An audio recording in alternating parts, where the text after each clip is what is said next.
अच्छा बेटा, अब हम रिव्यू एक्सरसाइज का क्वेश्चन नंबर 6 करेंगे, जिसके टोटल 4 पार्ट हैं। ये फर्स्ट वाला, सेकंड वाला, थर्ड वाला और ये फोर्थ वाला है। और इसमें भी हमें क्या दिया हुआ है, Z1 और Z2 की वैल्यूज दी हुई हैं। तो फर्स्ट वाला पार्ट करते हैं बेटा। पहले चैप्टर की जो आधा मश्क है, लास्ट वाली रिव्यू एक्सरसाइज, उसका फर्स्ट वाला पार्ट है, जिसमें हमने वैल्यू फाइंड करनी है Z1 मल्टीप्लाई Z2 की।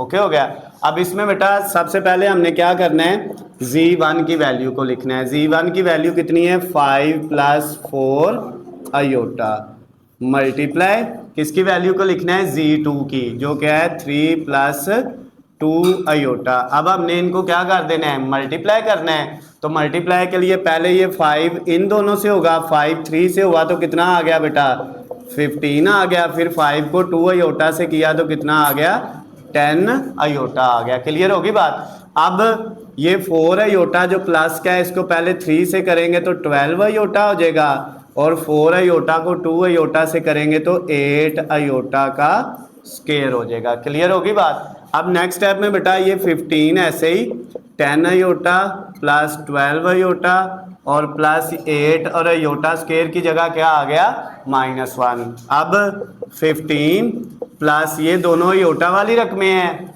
12 और 10, 10 और 12 को जमा करेंगे तो कितना आ जाएगा, ये आपका आ जाएगा 22 आयोटा। और प्लस माइनस ये क्या हो गया, -8 को 1 से किया तो क्या आ गया, 8 आ गया। अब बेटा ये 15 और -8 दोनों आयोटा के बगैर है। 15 में से 8 माइनस करोगे तो कितना आ जाएगा, 7 आ जाएगा। और उसके बाद बेटा आपके पास ये +22 आयोटा। तो ये बेटा आपका सॉल्व होके जो है इसका आंसर आ गया। क्वेश्चन नंबर 6 का फर्स्ट वाला पार्ट आपका कंप्लीट हो गया है। अब हम इसका सेकंड वाला पार्ट करेंगे, जिसमें वैल्यू क्या लिखी हुई है, Z1/Z2।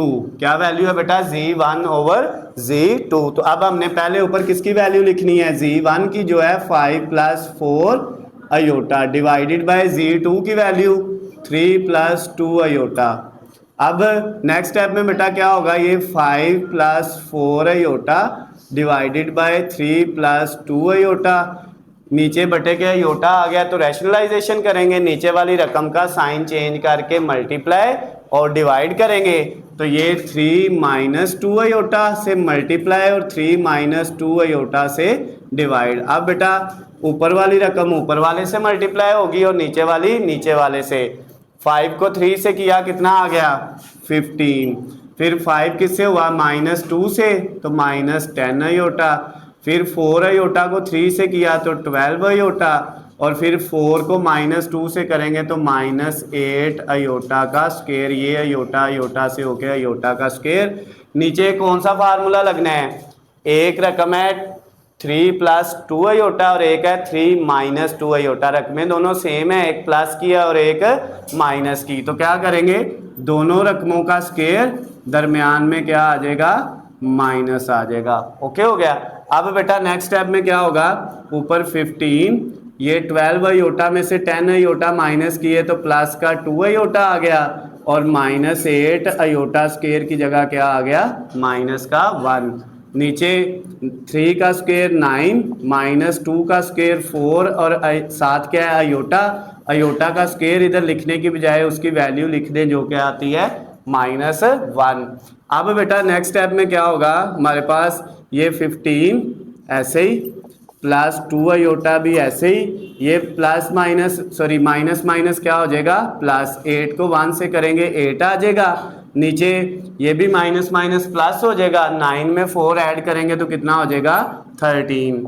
अब 15 में 8 ऐड किया तो कितना आया, 15 में 8 जमा करोगे तो कितना हो जाएगा, 23 हो जाएगा। 23 + 2 आयोटा ये वाली रकम, और नीचे क्या है, 13। तो बेटा अब 23 के नीचे 13 अलहदा और +2 के नीचे 13 अलहदा और साथ आयोटा। तो ये क्वेश्चन नंबर 6 का जो सेकंड वाला पार्ट है, दूसरा पार्ट भी कंप्लीट हो गया है। अब हम इसका थर्ड वाला पार्ट करेंगे, जिसमें हमारे पास वैल्यू क्या है, किसकी वैल्यू फाइंड करनी है, Z1 का बार यानी कॉन्जुगेट मल्टीप्लाई Z2 का कॉन्जुगेट। तो पहले बेटा आपने Z1 का कॉन्जुगेट मल्टीप्लाई Z2 का कॉन्जुगेट लिखा। Z1 की वैल्यू कितनी है हमारे पास, 5 + 4 अयोटा मल्टीप्लाई, इसके ऊपर कॉन्जुगेट है तो वो वैसे ही लगा दिया, मल्टीप्लाई z2 की वैल्यू ये z1 और z2, 3 प्लस 2 अयोटा, और इसके ऊपर भी क्या लगा दिया, कॉन्जुगेट। अब सबसे पहले इनका कॉन्जुगेट ले, तो ये 5 माइनस 4 अयोटा हो जाएगा जब इसका कॉन्जुगेट लेंगे, अयोटा वाली रकम का साइन चेंज, और दूसरी जो है उसका जब कॉन्जुगेट लेंगे तो वो 3 माइनस 2 अयोटा हो जाएगा। अब इन दोनों को मल्टीप्लाई करें, सबसे पहले 5 ने होना है इन दोनों रकमों से, 5 3 से हुआ कितना आया, 15 आ गया। 5 को माइनस 2 अयोटा से किया, माइनस 10 अयोटा, फिर ये माइनस 4 अयोटा 3 से होगा तो कितना आ जाएगा, माइनस 12 अयोटा, और माइनस 4 अयोटा माइनस 2 अयोटा से होगा माइनस माइनस प्लस, 4 को 2 से किया 8, अयोटा को अयोटा से किया तो अयोटा का स्क्वायर आ गया। ओके हो गया। अब बेटा ये 15, ये माइनस 10 और माइनस 12 दोनों अयोटा वाली रकमें हैं तो ऐड होके माइनस के 22 अयोटा प्लस 8, और अयोटा स्क्वायर की जगह क्या आ गया, माइनस का 1। ये 15 माइनस 22 अयोटा, ये प्लस माइनस माइनस 8 हो गया। तो अब बेटा ये 15 भी अयोटा के बगैर है, 8 भी अयोटा के बगैर है, तो 15 में से हमने कितने माइनस कर दिए, 8 माइनस कर दिए। तो जब हमने 15 में से 8 माइनस किए तो बाकी कितना बच गया, 7 और माइनस 22 अयोटा। तो ये जो क्वेश्चन नंबर 6 का थर्ड वाला पार्ट था वो क्या हो गया, कंप्लीट हो गया। अब इसका एक पार्ट रह गया बेटा लास्ट वाला चौथा, जिसमें वैल्यू क्या है, z1 मल्टीप्लाई z2 और इसका क्या है, मॉडुलस। ओके हो गया।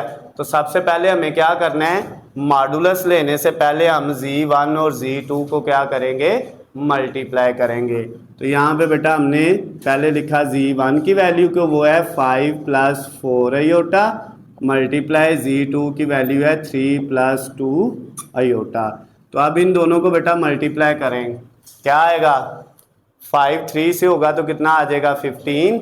ये पहले हमने z1 को z2 से किया हुआ है, ये देखें नज़र आ रहा है, ठीक है। तो इस सारे को सॉल्व करके हमारा आंसर क्या आया था, 7 प्लस 22 अयोटा। तो यही वाले सारे स्टेप यहाँ से यहाँ तक आपने करने हैं, तो ये आना है, ठीक है।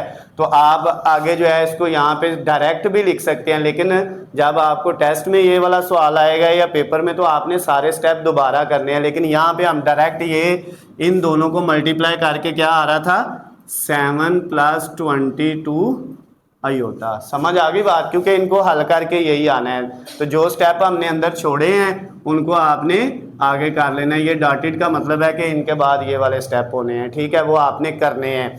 अच्छा, अब ये z1 मल्टीप्लाई z2 की वैल्यू आई है। अब हमने क्या करना है, ये जो z1 मल्टीप्लाई z2 की वैल्यू आई है इसका क्या ले लेंगे, मॉडुलस ले लेंगे। तो इस साइड पे भी हमने क्या किया, इसका मॉडुलस ले लिया, सॉरी ये 7 है तो इधर भी इसका मॉडुलस ले लिया। अब मॉडुलस का बेटा फार्मूला क्या था, मॉडुलस का फार्मूला था हमारे पास, अयोटा के बगैर रकम है 7, इसका भी स्क्वायर, प्लस अयोटा वाली रकम है 22, इसका भी स्क्वायर, और दरमियान में प्लस।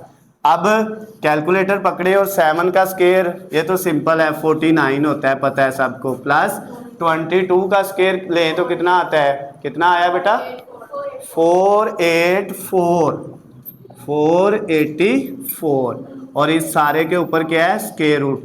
अब बेटा इन दोनों को जमा करें, 484 प्लस 49, 533 आया है, और उसका स्क्वायर रूट लें आता है, उसका जज़र होता है, नहीं होता। तो ये आपका यहाँ तक ही आ जाएगा 533। तो ये बेटा आपका z1 मल्टीप्लाई z2 का मॉडुलस जो है उसका आंसर भी आ गया है। तो ये जो क्वेश्चन नंबर 6 था इसका 4 वाला पार्ट भी कंप्लीट हो गया है। तो ये बेटा आपकी जो रिव्यू एक्सरसाइज थी उसके हमने तीसरा, चौथा, पांचवा और छठा जो है ये क्वेश्चन कर लिए हैं। ये बेटा अगर इनमें आपको कोई मसला होता है तो आप मुझसे पूछ सकते हैं। इसके बाद फिर हम नेक्स्ट वाले जो है वो क्वेश्चन करेंगे, इनको नोट कर लें आप।